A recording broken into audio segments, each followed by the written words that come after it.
네, 주님을 아는 것이 우리의 힘입니다. 한 주간도 평안하셨습니까? 오늘 우리는 우리가 잃어버린 기독교의 심장, 완전한 복음에 대해서 함께 나누겠습니다. 오늘 이 시간에는 땅에서 바라본 복음의 첫 번째 주제인 하나님입니다. 성경의 핵심은 복음이죠. 성경의 모든 기록은 복음을 위한 준비이거나 복음에 대한 선언이거나 복음에 참여입니다. 하지만 교회에 매주 나가면서도 복음을 듣지 못하고 자랄 수 있을까요? 네, 있다는 것입니다.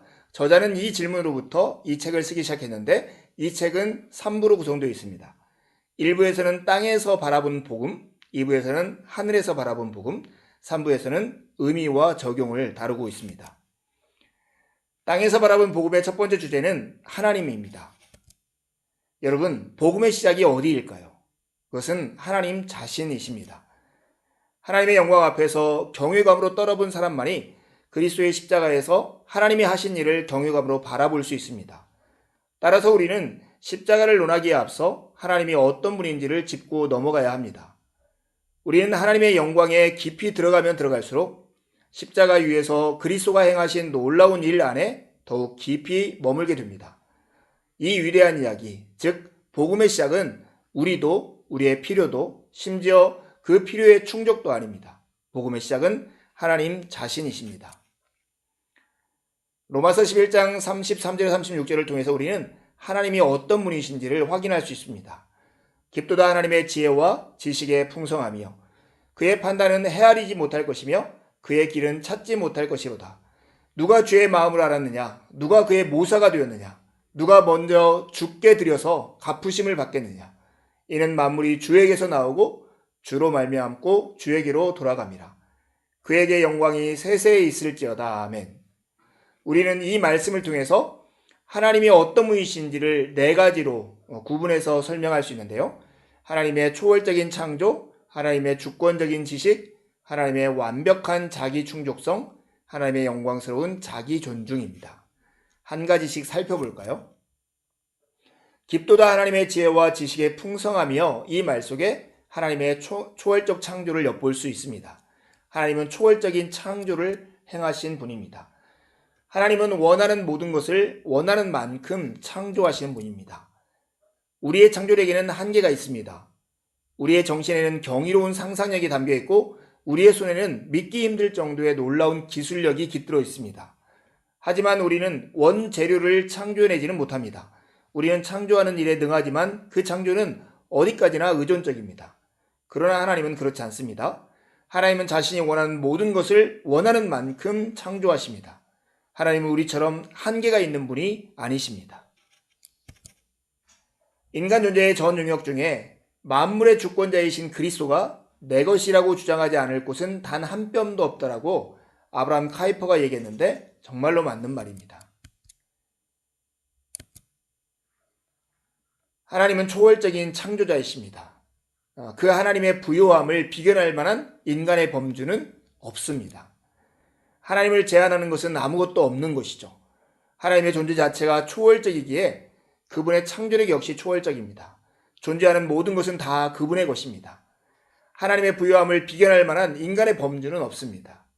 하나님과 비교할 때 빌 게이츠는 기초생활 수급자로 분류되고 록펠러는 거지에 가까우며 중동의 섬을 소유하고 있는 왕자는 불황아에 불과할 것입니다. 그러면 당신과 나 같은 사람은 뭐가 될지는 몰라도 분명한 사실은 이것입니다. 우리를 하나님을 향한 합당한 경외감으로 움직여 간다는 것입니다.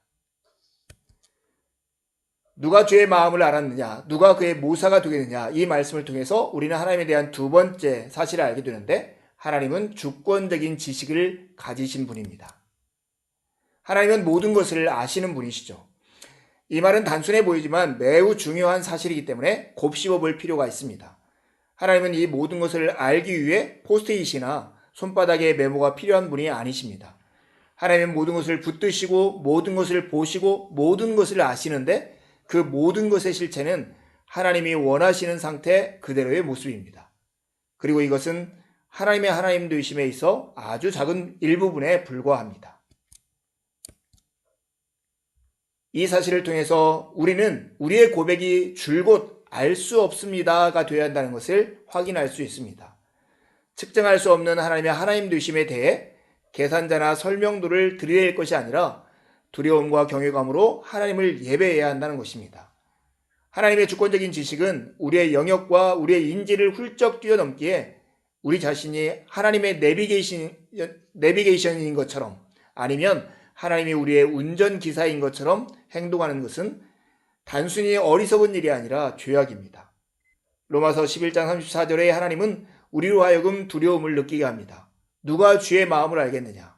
누가 그의 모사가 되었느냐? 그럴 수 있는 사람은 아무도 없습니다. 누가 주께 먼저 드려서 갚으심을 받겠느냐? 이 말씀을 통해서 우리는 하나님에 대한 세 번째 지식을 알 수 있는데 하나님은 완벽한 자기 충족성을 지니신 분이라는 사실입니다. 하나님은 누구에게 그 무엇도 빚질 수 없는 분이십니다. 바울은 로마서 11장 35절을 다음과 같이 이어갑니다. 누가 주께 먼저 드려서 갚으심을 받겠느냐? 모든 것이 하나님의 것이라면 우리에겐 하나님의 것이 아니면서 그분께 드릴 수 있는 것이 하나도 없습니다. 이것은 당신이 하나님께 무엇을 빌려드릴 수 없다는 뜻입니다. 하나님은 누구에게도 그 무엇도 빚질 수가 없는 분입니다. 우리의 존재 자체가 그분의 은혜로 주어진 선물입니다. 이것이 왜 무서운 말일까요? 이것이 사실이라면 우리에게는 하나님과 협상이나 거래를 할 아무런 근거가 없기 때문입니다. 하나님이 완벽하게 자기 충족적인 분임을 알 때 우리에게는 큰 유익을 얻습니다. 고통과 고난이라는 명백한 불공평을 슬퍼하면서 우리는 얼마나 자주 타락한 이 세상 속에 존재하는 모든 선한 것들이 전적으로 하나님의 긍휼과 은혜의 선물이라는 사실을 잊고 말고 있습니까? 예를 들어 볼까요? 사람들은 다리가 붕괴될 때에는 하나님의 존재를 의심하면서 붕괴되지 않은 모든 다리들에 미치는 하나님의 은혜에는 전혀 놀라지 않습니다. 우리가 하나님이 삼위 안에서 완벽하게 자기 충족적인 분임을 깨닫게 될 때 우리에게 주신 그리스도라는 선물은 더더욱 놀라운 소식이 될 것입니다. 만물이 주에게서 나오고 주로 말미암고 주에게로 돌아감이라 이 말씀을 통해서 우리는 하나님에 대한 네 번째 지식을 확인합니다. 그것은 하나님이 영광스러운 자기 존중을 하시는 분이라는 사실입니다. 존재하는 모든 것의 궁극적인 근원은 하나님이십니다. 이는 만물이 주에게서 나오고 주로 말미암고 주에게로 돌아감이라고 로마서 11장 36절에 말씀하시죠.